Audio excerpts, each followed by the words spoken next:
In case you didn't know it, the Ark of the South Shore is a joyful place.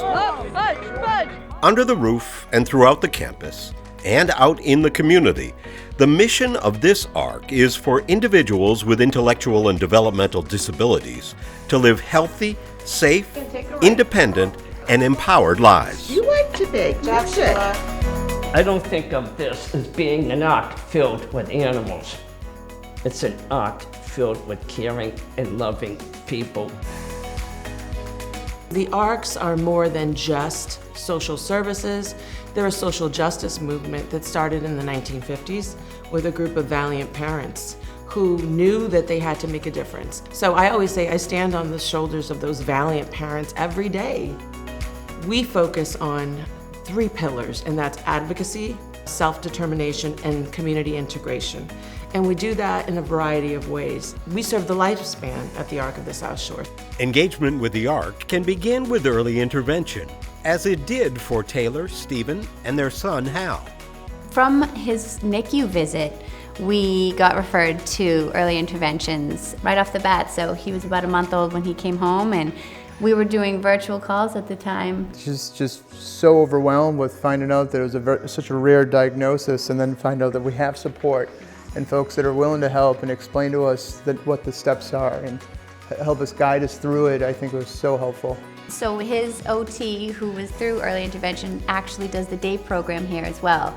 So we will most likely contact Kim and say, how do we get him into this program? And we just took a tour around. The day program? The day program looks beautiful.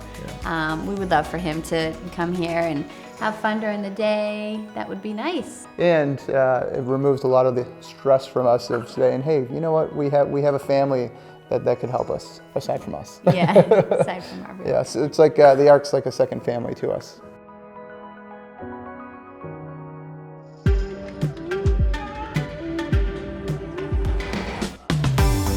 What I have seen in my 6 years at the Ark is a real change in the landscape of how we deliver services. So we spend a lot of time innovating the programming by looking at the unique preferences of each individual. Wow.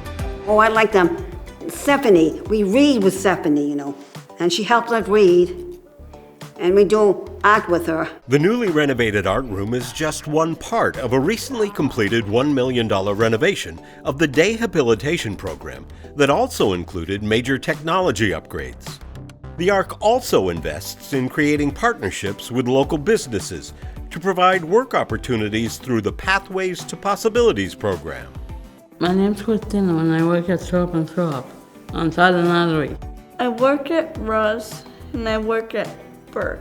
There's different words from them. They chose me because they know I'm smart and brave. I learned it from my mom. And then she told me, be brave at your program.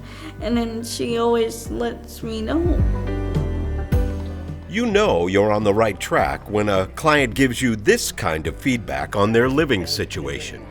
I have a nice house. Paul is one of 5 men who live independently with supervision by Ark staff. Just recently we started our first group home with smart technology, and that is so exciting. It has a smart air filtration system as well as keyless entry and a thermostat that adjusts to the weather. We have an amped up Wi-Fi system. We also have really unique features throughout. We're starting with one, and I'd like all of our 10 group homes to have smart technology within the next several years. That is so cool. And the joyful work of accomplishing that and more, of creating healthy, safe, independent, and empowered futures, is all possible thanks to you, our friends. Thank you for being a friend of the Ark. Thank you for being a friend of the Ark. Thank you for giving my heart. I love you. Thank you. For being a friend of the Ark.